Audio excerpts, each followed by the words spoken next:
Howdy, you Crimson Castle fanatics.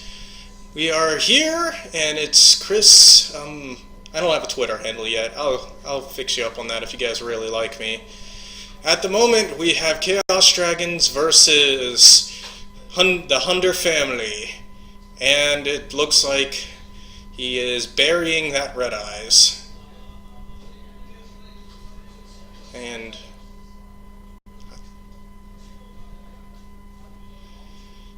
And we see from a quick glance at his hand, he's running a Lightsworn / Ebony and Ivory Dragon variant. The Ebony and Ivory Dragons, as you may or may not know, special summon themselves by banishing the opposite color of them, and then they can search for the other color, and Swords Revealing Light comes down, and it flips Raikou. You kind of walked into that one, buddy. So, what's he going to do with that Raikou? Is he going to kill them swords? He's thinking about it.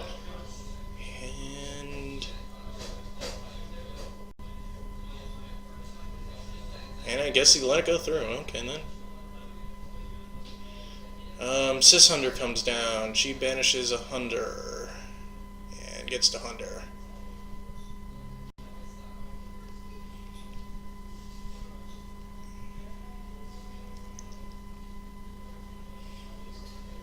And we're kind of at an impasse here, since he let that swords go through for some reason.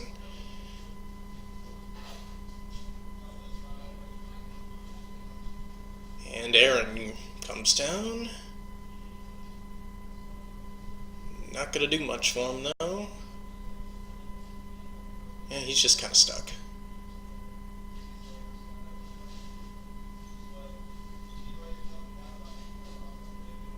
Like I said, this is kind of a... And we have a Synchro coming up.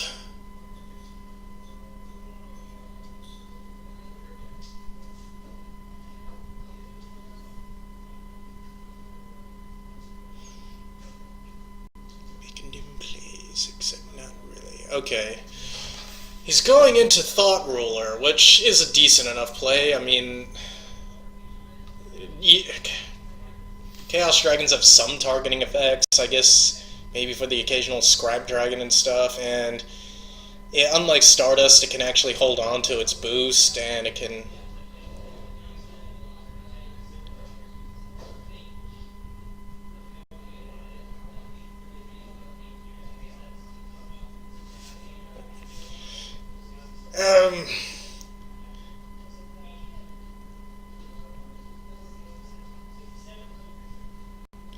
So, it takes a whack at the big dragon, sets a card, and passes. Okay, as we see, he has 2 Lumina and a Light Dragon. He's kind of in a bad spot.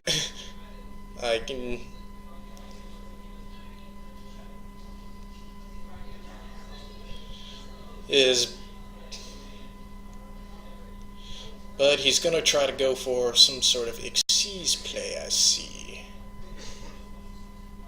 Yep, White Dragon comes down, overlay. Yeah, Well, at least he'll get a draw off of that. Actually, does that work? Sorry, folks, it's been a while since I've read Thought Ruler, and Dark Hole comes down, so I guess it did work that way, and he gets the draw off the Paladin MO. So things are back in Chaos Dragon's favor, and yeah, I don't know, folks. It's a normal monster.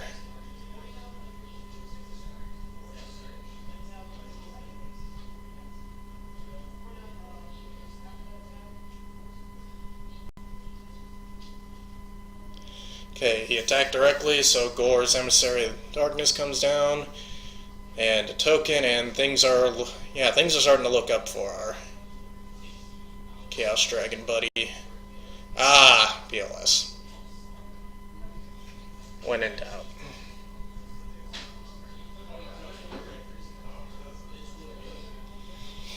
Yeah, I remember when that guy came off the ban list, everyone was freaking out, and then No one cared. It's actually kind of a rare sight to see this guy in any sort of tournaments. Yeah, real crack reporting here.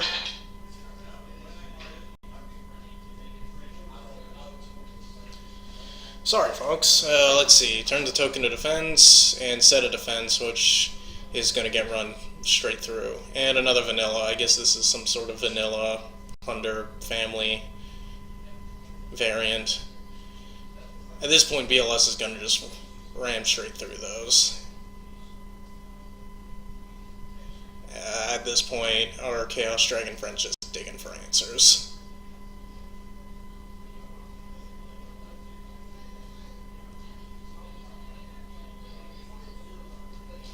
Utopia comes down. Well, I guess that might stop a potential honest play. I don't know, it's...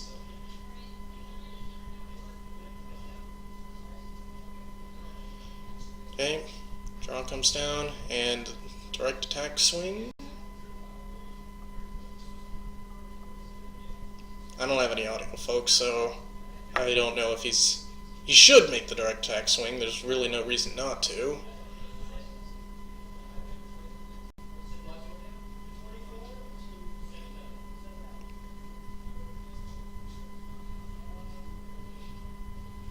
And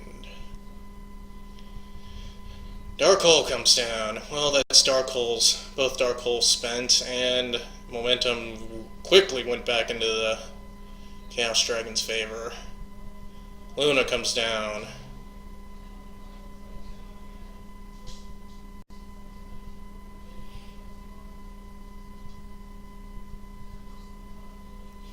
Lumina gets Lila. Yeah, that's a pretty good safe choice. Snipe the back row a bit. Hits 7 tools. Well, that doesn't really advance him any farther, but hey, it's a card off the field, so why not? And the milling starts, and we saw an Eclipse Wyvern down there, so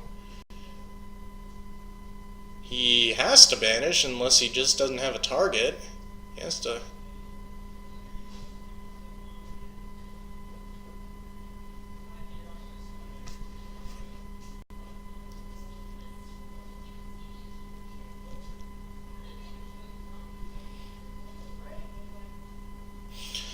Okay.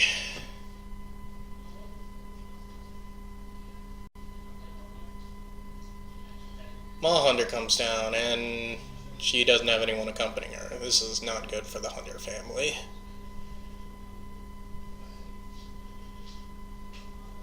Because, well, what he could do is just easily summon the Lumina again, and he's pitching both for, yeah. And he can pitch a third card and just load up his field, yep. At this point, yeah, okay, he's going for an Exceed. Not bad, not bad. Okay, we're trying to rush him down at this stage. It's not that much to get. Guess he could, I think the biggest thing that he could get is the banished Monder, but that's not that great. Yeah, just another dragon. Well, it'll be a dragon in the graveyard. So, yeah, now we're just going all out offense. This puts the Hunter family in a pretty bad spot, too, because he does have the Red Eyes buried, so if that Pulsar dies, he's getting Red Eyes, and he can build momentum back really easily from there, so not even things like Dark Hole or Mirror Force are going to save him, and yeah, he set him pass, which now since he has Apocalypse Dragon, he can just discard and get the Red Eyes back, which I'm guessing he's doing. Yep. This is quickly setting up to be game. Bottomless. Ah, well. And it was game anyway. So, game 1 goes to Chaos Dragons.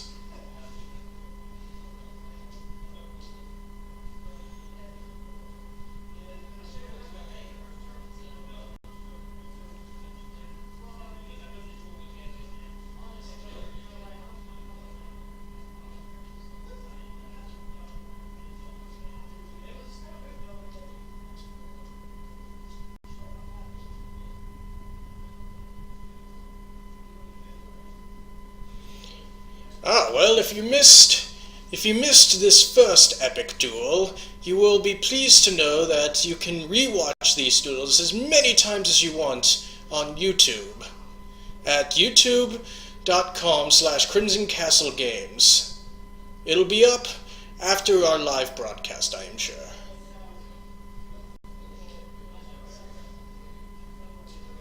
A couple of days after our live broadcast.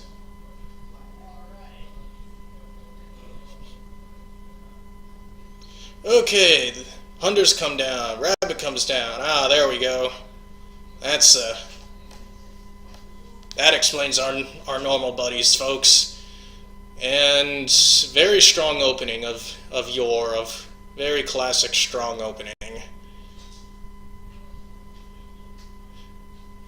Just 1-for-1 rank 4 Xyz. Just nothing to complain about. These days, well, again, Utopia isn't bad. He can protect himself from attacks at least. Although, I guess on other levels you might see Honor Arc come down just because he has a bit more coverage, or Mace Stroke, similar effects. He's a bit more well protected.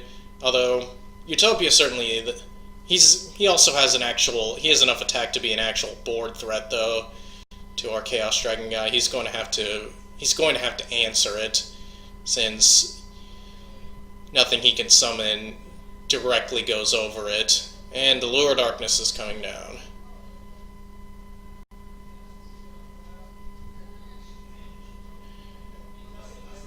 That's the only thing he has to banish. It's not a huge loss, and here we're just digging for more cards at this point. Trying to set up our graveyard for our Chaos Dragons. Not good mills. That's Chaos Dragons for you. My bet is he's going to set the Raikou and hope for the best. Hey! Okay. Now, 3 back row. Chances are decent that Raikou's not going to go through, but he might have something to protect it. However, it is damage step shenanigans. So, and it worked. Okay, so good trade off the Raikou. And a bit better of a mill that time. It's not good to lose the Sorcerer, but he kind of needs to gain more ground at this point. Card Trooper comes down. Yeah, he can clean the board with that.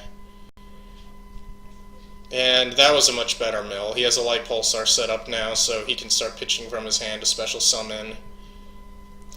And he has an Eclipse Wyvern in hand, so he can pitch that and banish the Red Eyes, get the Red Eyes to hand then. So he's got all the tools he needs to start doing what he wants his deck to do, obviously.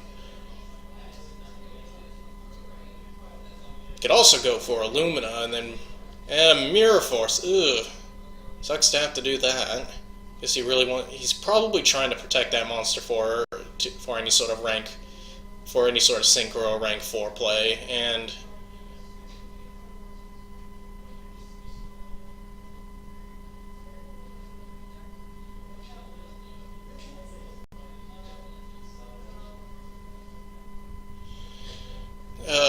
excuse me. And main phase 2, he summons the Pulsar Dragon just to have some board presence. I didn't see any big dark dragons hit the graveyard.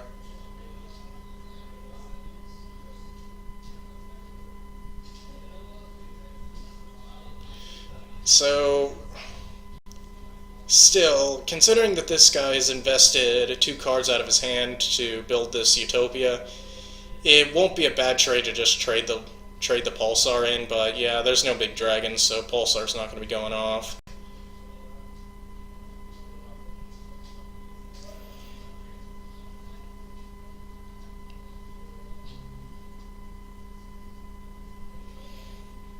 And it seems like the Hunter guy knows that his Utopia is a lot more... Oh? He's going for the swing? Hmm. I missed something, folks. I'm sorry.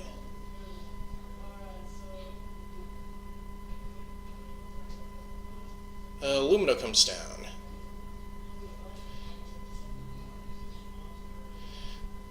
Okay.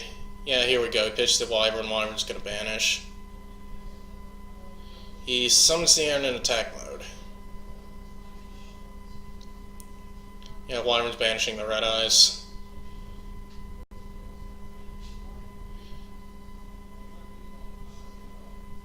Yeah, he's banishing that. He's banishing the right things too. Chaos Sork is dead in the graveyard at this point, unless he runs Alchemist or something. Or not even Alch. So yeah, Red Eye. So yeah, Red Eyes comes to hand. Oh, he's pretty. It's pretty risky of him, summoning Red Eyes into 3 back row. But it looks like everything's good. And now he has the Red Eyes Pulsar combo. So Red Eyes is taking a swing, and the D prison comes up. Like I said, it's kind of risky to summon Red Eyes into, jeez, 2D prisons. And he looks like he wanted to end. Yeah, it's ending, and unfortunately, the mills aren't helping him at this point. So the graveyard's pretty well. He has enough things in his graveyard for what he needs. Now, I don't know why he didn't just have the Chaos Sork come and eat the Utopia, but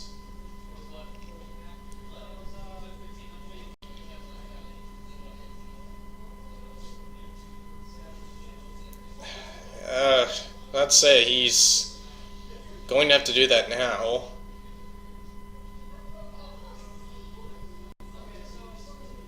And he summons the Lumina again. Pitches Card Trooper. Book of Moon on Lumina. But if it was in response to the effect, he should still get the Lumina effect, but I guess not.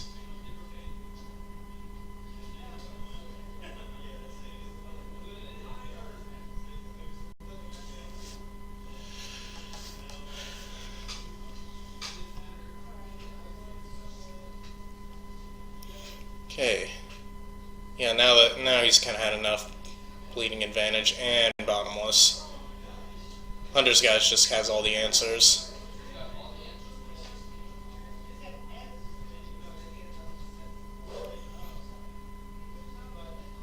And yeah, I forgot to mill. Now he's milling. Things are looking dire for the Chaos Dragon this time around.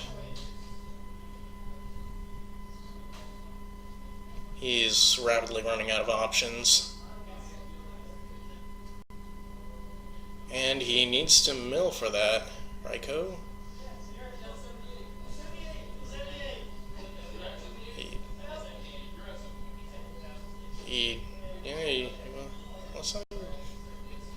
Okay. There's the mill. There we go. And he lost the BLS too. So, Paw Hunter comes down. Looks like Paw Hunter is not going to have any of his family join him. And if I'm not mistaken, he has only 1 card left in the deck, which he gets to check, I guess.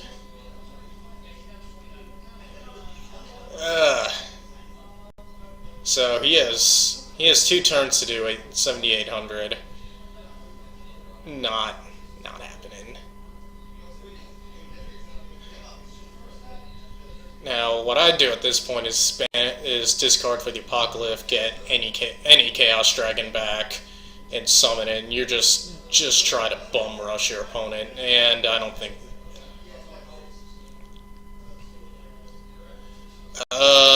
Yeah, if every attack goes through, and like I said, if he discards for the Apocalypse, and that's game. And game by deck out. He let the Utopia sit around too long, and the Hunter guy was content to just let him try to let the smaller light sworn sit there. Let's play some shadow games.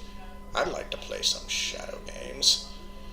Unfortunately, the light is much too bright in this place for a good shadow game.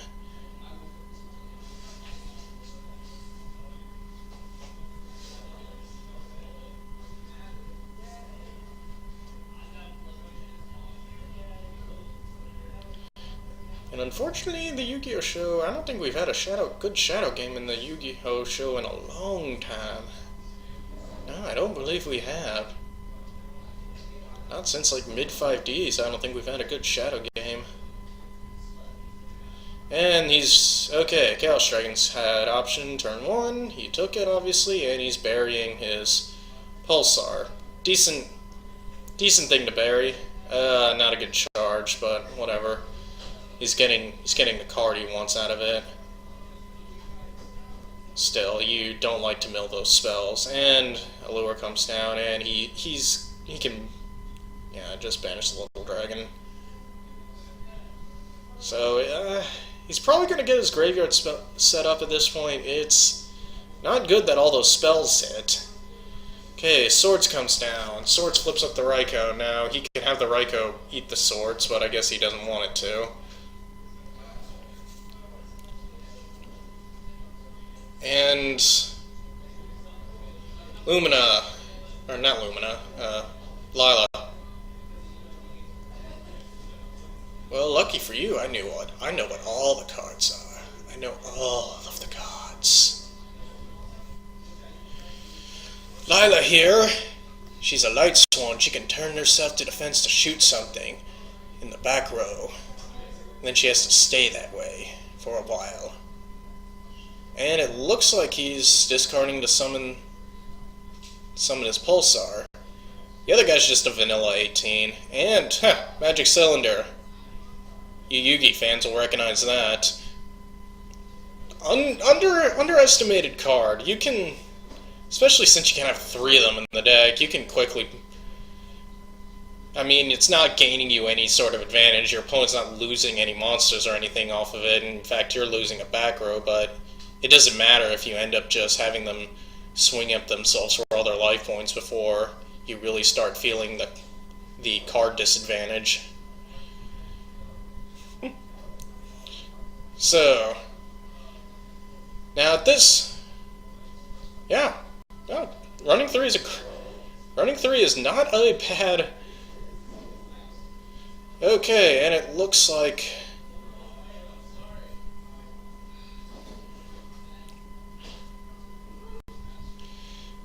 now, what I do at this point is, of course, run over the Lila, which he's doing. There's no reason to keep that alive and keep his graveyard filled and try to and allow him to try to get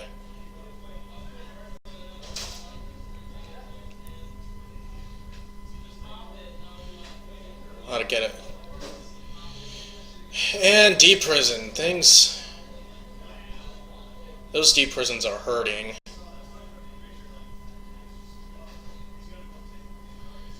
Okay, Paw Hunter comes down. None of the family joins him once again.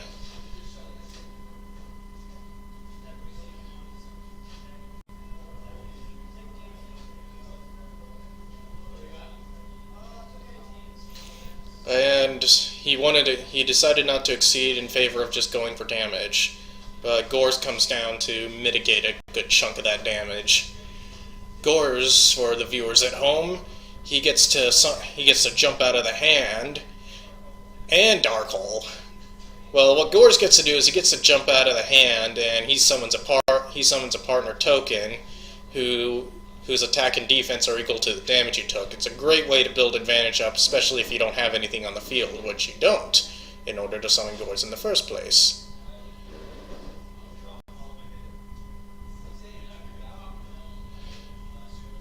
Okay.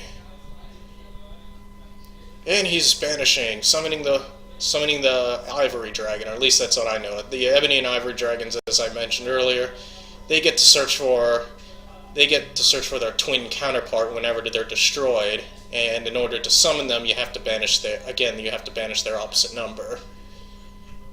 So, again, that actually works out well for him because he's not actually losing any dragons off of this. He's losing dragons in graveyard, but not actual field presence. Now, okay. Darkblader comes down. He's gonna kill the... No, he's not gonna swing at it. I guess he knows that not much is gonna happen. Darkhold comes down. It's not great to burn the Darkhold just to kill a Darkblader, but I think he's just wanting to try to get some damage on the board, get some threats. And here comes the Ivory Dragon again. And that was actually a much better mill. He potentially has his Red Eyes. He potentially has his Red Eyes and Light Pulsar loop going if he can get a Light and Dark in hand. So things are looking up for our Chaos Dragon buddy. And another normal monster comes down. And he's taking out the... Now, neither one is a great option now. He's obviously pushing for damage, but both of them immediately replace themselves. And it looks like we got Illumina, which is just what he needed to get the Pulsar out of his graveyard. And I think they're checking life points on their phone, or just checking a text. Okay, Pulsar at this point can run over the normal. He has Burial down, so he can potentially save his Red Eyes if it gets bottomless or something again. And he's just gonna bury more. He's just gonna bury for raw banishing material, I guess. And double MST. So again, match 1 goes to Chaos Dragons by Richard.